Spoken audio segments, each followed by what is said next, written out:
好，那我们来到顶视图之后呢，我们选择创建灯光泛光灯。那么大家注意了，在我们这个夜景场景的这个灯光设置中呢，我们基本上就是所有的灯光都是使用我们的泛光灯来进行实现的。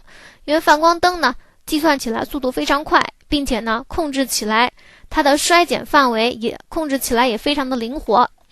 好，首先我们在这边这个方形的这个建筑中心区域呢创建一盏泛光灯。然后我们来到前视图，我们来调节一下这个泛光灯的位置。我们将它放置在这个中国结这个墙体结构的中心的区域。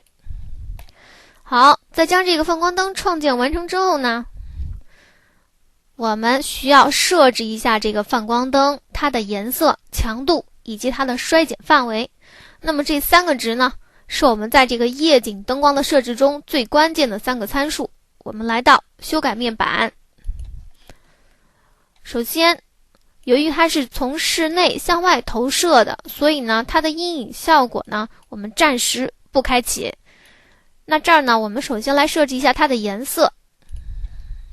我们模拟室内的光线呢应该是一个暖色的光源，那我们将这个暖色呢注意了调节为一个橘黄色，大家注意不要是这种柠檬黄，也不要太红，是一个略微带点黄色的这种橘黄色。好，然后往下我们调节一下它的这个白度，我们让它在这个这样的颜色就大体差不多了。好，我们单击确定按钮，将它的颜色呢确定下来。那么它的倍增值呢，我们将它设置为 1.5 左右。好，大体设置为这样一个值。然后我们来到顶视图，那么大家知道这边的这个方形的结构与这边的方形结构是完全相同的。那我们这里呢暂时将它复制一个到这边，并且呢我们以实例的方式复制。我们这里呢先暂时将它2个以实例的方式复制出来。好，接下来再将它的这个颜色和强度确定下来之后，我们往下看，打开我们的远距衰减。那么在泛光灯中呢，远距衰减是一个很有用的参数。那我们首先呢，我们按住 Ctrl 键，我们来拖动这个结束值。那么它的结束值呢，大家可以看到这个褐色的线框就是我们的这个结束值的范围了，也就是灯光到这儿呢，往外就不再有光源照射了。那这个值显然是大了，我们往回收一点。好，我们将它设置到，好，感觉这样一个范围就大体差不多了。那么在开启了远距衰减之后呢，我们可以适当的也为它开一点近距衰减。那么大家知道这个由室内向外投射的光线呢，它可以是比较爆的效果，才能出现一个比较好的这种灯火辉煌感觉的效果。好，我们直接用手输入一个2万。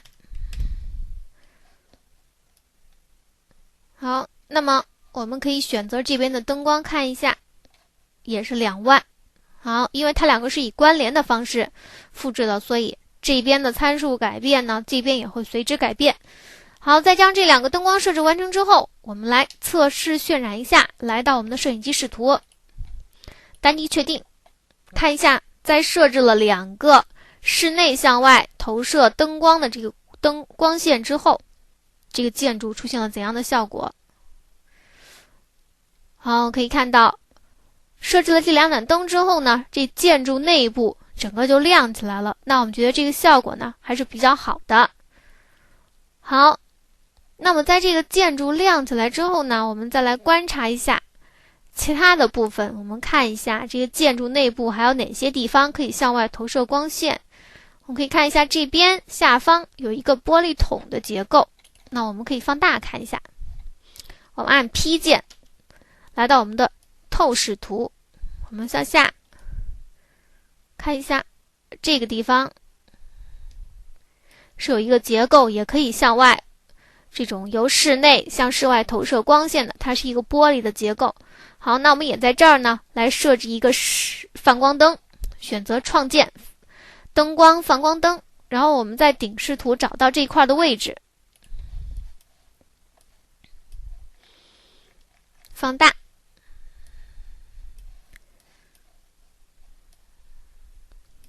那么这个玻璃筒呢，大体就是在这个位置。好，我们就在这儿单击一下。好，我们在这儿创建了一个泛光灯。好，我们从顶视图来观察一下这个泛光灯的位置。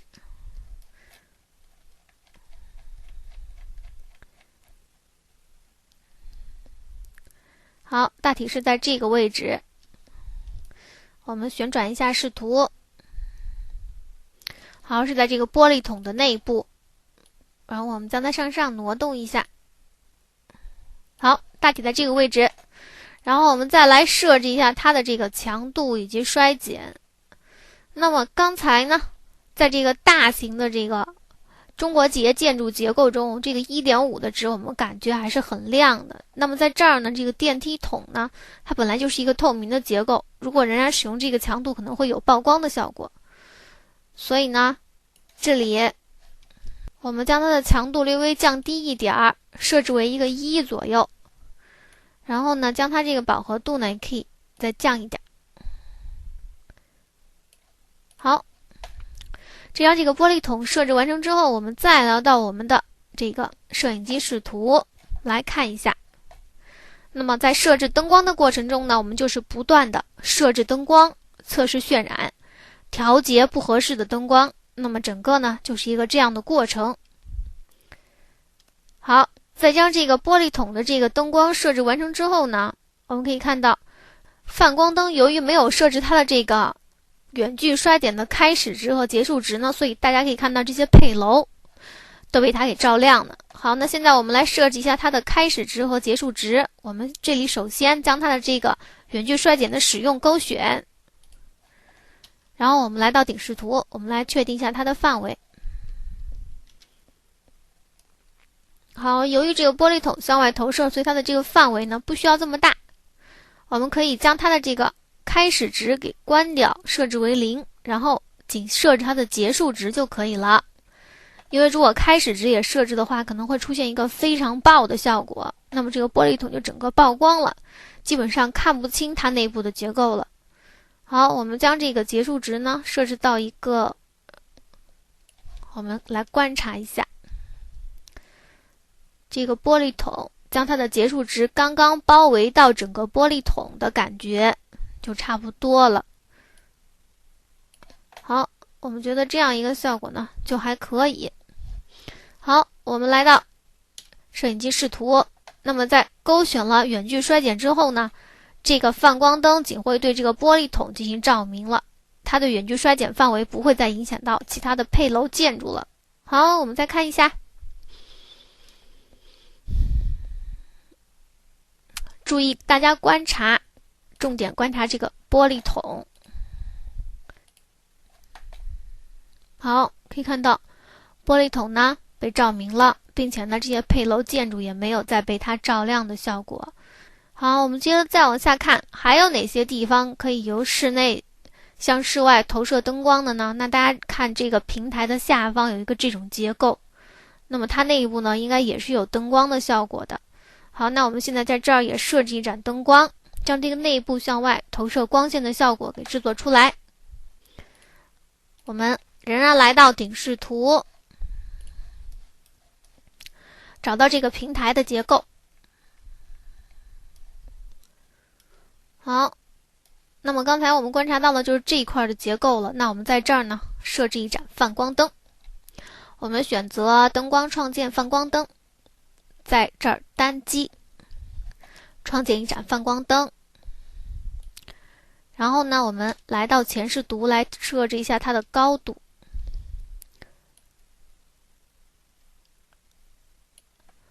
好，我们可以旋转一下视图，有时候呢从某一个角度可能不能清晰的观察到这个灯光的效果。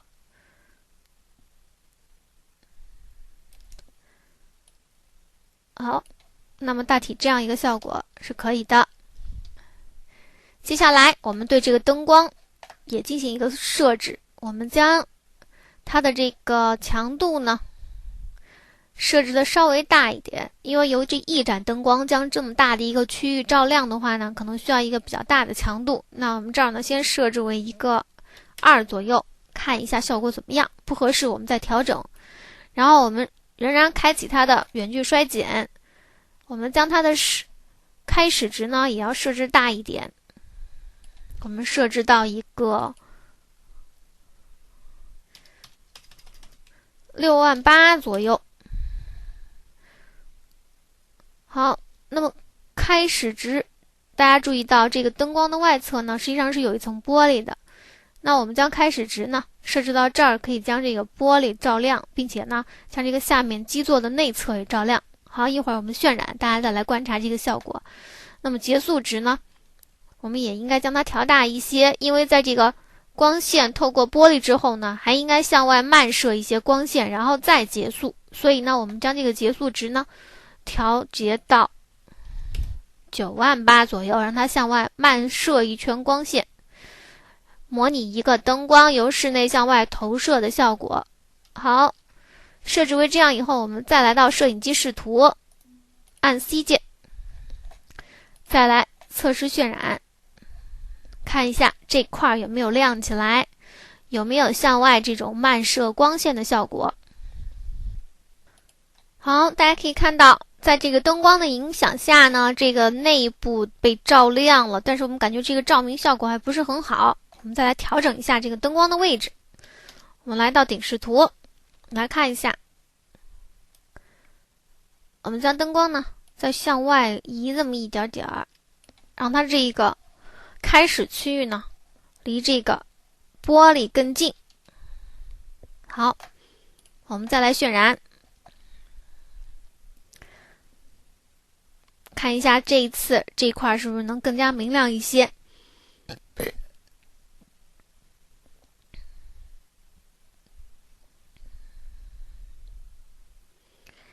好，那么现在这个照明效果呢就大体差不多了。那我们接下来呢再来看看其他的地方还有哪些需要照亮的。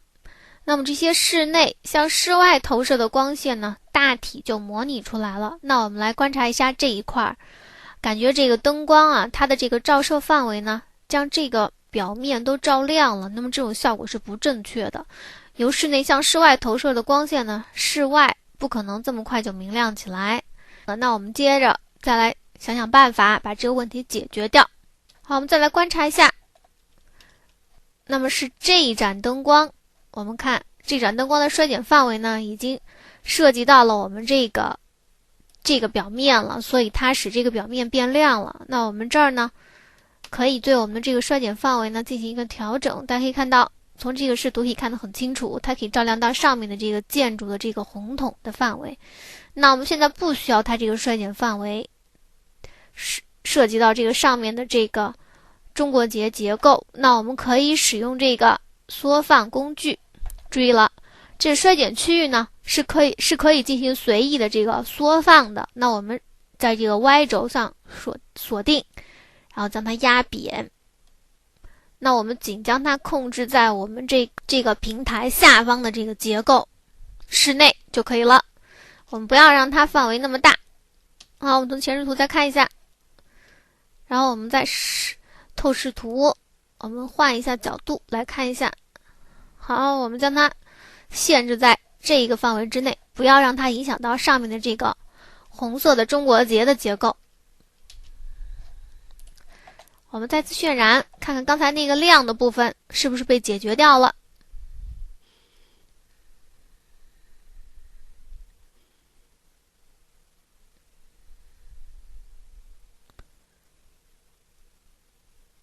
好，我们可以发现，在将这个灯光压扁了，衰减区域压扁了之后呢，它不再影响这个红色的中国结结构的这一块面积了，并且呢，它将室内照得更加的明亮。我们一举两得。那这样呢，就实现了我们这样的效果。好，那么观察这些效果大体都还比较符合我们的要求之后呢，接下来我们再来考虑一下建筑外部应该有哪些灯光来影响我们的建筑呢？那么首先我们这个建筑的这个表面呢，不可能是这么实黑的，这个表面呢也不应该是实黑的，那么它应该由这个室内或者是外部的灯光的影响，应该是比较明亮的。好，那我们现在来设置2盏灯光，将建筑的这个表面以及这个立面给它照亮。好，那我们首先来将这个立面照亮，我们来到我们的顶视图，我们在这个方向呢创建一盏灯光，将它照亮。我们仍然使用我们的泛光灯，在这个位置创建一盏泛光灯，来到前视图，注意我们也要对这个灯光呢进行一个设置。